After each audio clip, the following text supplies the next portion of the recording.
Stand by, camera one.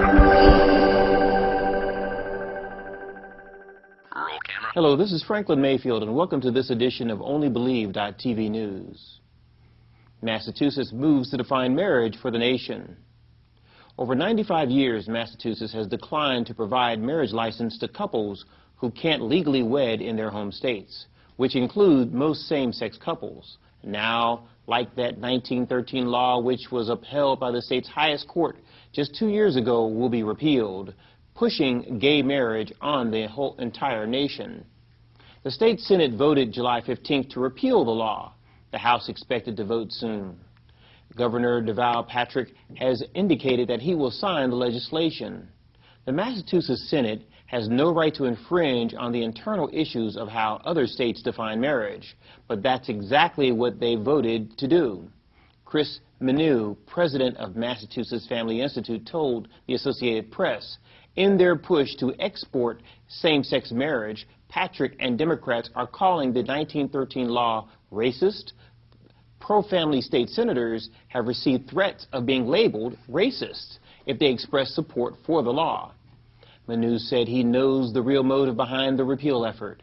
There's no justification for repealing this law other than to placate homosexual agenda, he said. Doctors' religious rights under attack. Abortion activists have launched a campaign to sabotage regulations being drafted by the U.S. Department of Health and Human Services to enforce laws that protect the moral and religious rights of pro-life medical workers. The proposed regulations pertain to health care providers who refuse, as allowed under federal law, to perform or refer for abortions or prescribe drugs that may cause an abortion. The HHS guidelines would provide additional protection by prescribing that any recipient of federal aid, including hospitals, research clinics, and medical schools that restrict a medical worker's right of conscience, would lose federal funding. Pro-abortion groups have expressed outrage. It's ironic that individuals who claim to be pro-choice really don't allow the choice of a physician or a health care provider to practice with integrity and to follow their conscience, said Dr. William L. Toffler, professor of family medicine at Oregon Health and Sciences University. The idea of asking a Christian hospital system or a Christian doctor to violate their consciences, to violate their integrity, is opposite to everything this country was founded upon. In response to the proposed regulations, abortion advocates have asked supporters to email notes of opposition to HHS.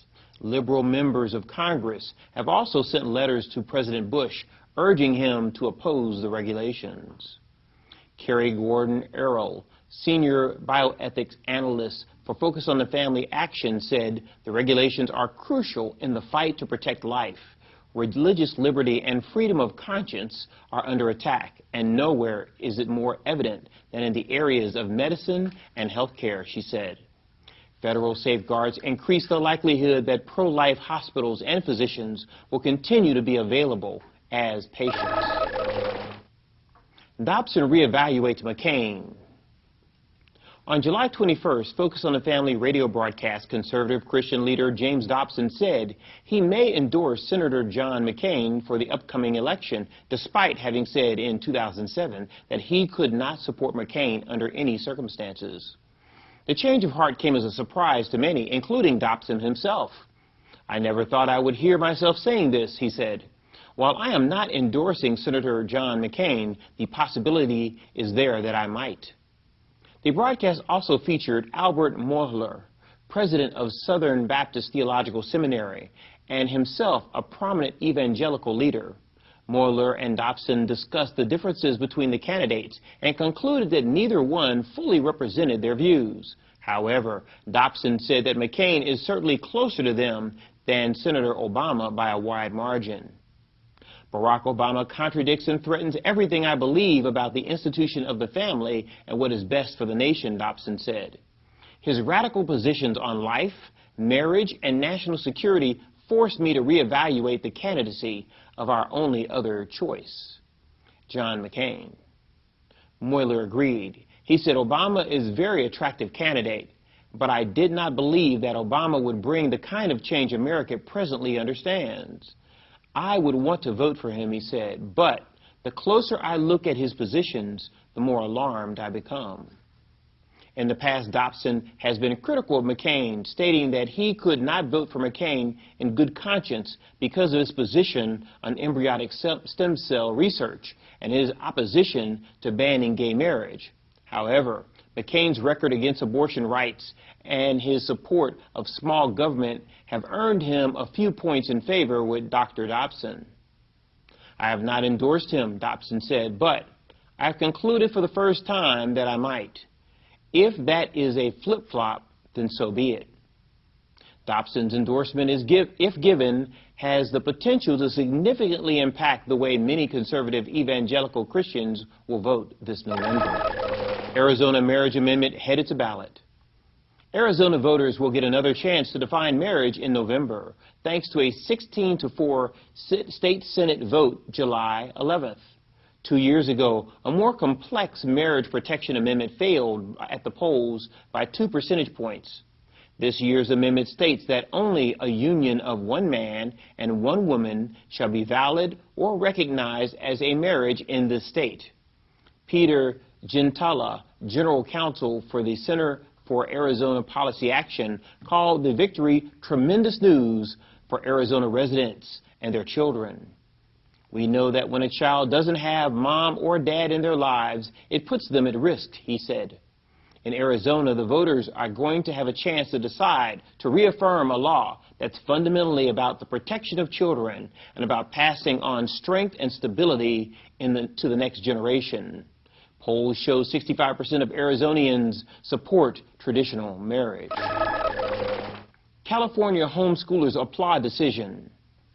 A California family court judge has dismissed the case that led a higher court to call for a statewide ban on most forms of homeschooling.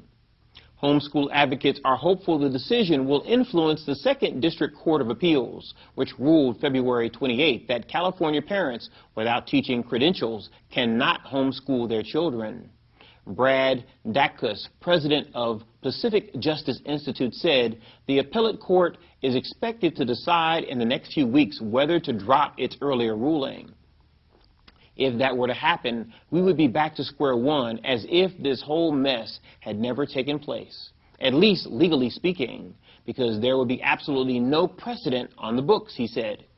These ups and downs can be very nerve-wracking, but in the end, we're confident homeschooling will be legal in California, he said.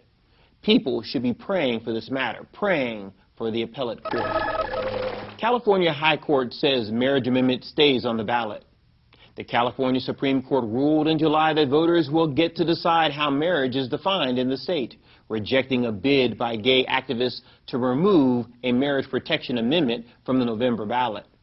Without comment, the court unanimously refused to hear the legal challenge, the San Jose Mercury News reported.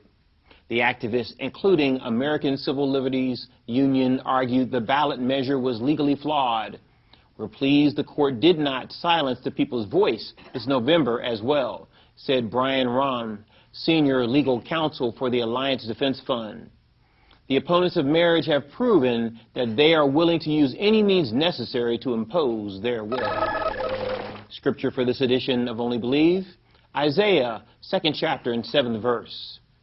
Their land also is full of silver and gold, neither is there any end of their treasures. Their land is also full of horses, neither is there any end of their chariots. Their land also is full of idols. They worship the work of their own hands, that which their own fingers have made. And men bow down, and great men humble themselves. Therefore, forgive them not. Enter into the rock, hide thee in the dust, for fear of the Lord, for the glory of his majesty.